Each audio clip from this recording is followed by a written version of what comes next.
Hi hello friends, டேஸ்டியான கப்பை பிரியாணி எப்படி பண்ணுறதுன்னு பார்ப்போம். ஃபஸ்ட்டு மரவள்ளி கிழங்கை நல்லா வேக வச்சுக்கோங்க தனியாக. அதுக்கப்புறம் மட்டன் இல்லைனா சிக்கன் எடுத்துக்கோங்க. அதில் ஒரே ஒரு பச்சை மிளகாய், இஞ்சி பூண்டு பேஸ்ட்டு, மிளகாத்தூள், அப்புறம் ஆனியன் கரெக்டாக 2 ஆனியனு சின்ன சின்னதாக கட் பண்ண பூண்டு, அப்புறம் இஞ்சி ஆட் பண்ணிக்கோங்க. அதுக்கப்புறம் அந்த ஹோல் ஸ்பைசஸ் கொஞ்சம் ஆட் பண்ணிவிட்டு தண்ணி வச்சுட்டு கரெக்டாக ஒரு 8 விசில் வச்சு எடுத்துக்கோங்க. மரவள்ளியும் நல்லா வேக வச்சு எடுத்துக்கோங்க.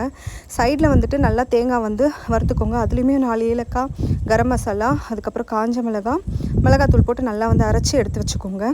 இது எல்லாமே ரெடியானதுக்கப்புறம் அந்த வெந்து வந்துச்சு இல்லைங்களா மட்டனு, அதில் நம்ம அரைச்சி வச்ச தேங்காவை ஆட் பண்ணிக்கோங்க. ஆட் பண்ணி அது நல்லா கொதித்து வரட்டும். அந்த பச்சை ஸ்மெல் போனதுக்கப்புறம் வேக வச்சுருக்க அந்த கப்பை, அதாவது மரவள்ளி கிழங்கு எடுத்து அதில் போட்டுட்டு கரெக்டாக ஒரு 5 மினிட்ஸ் எல்லாமே ஈவனாக குக் ஆனதுக்கப்புறம் கொத்தமல்லி இலையை தூவி இறக்குனிங்கன்னா டேஸ்டியான கப்பை பிரியாணி ரெடி. இது கண்டிப்பாக வீட்டில் ட்ரை பண்ணி பாருங்கள்.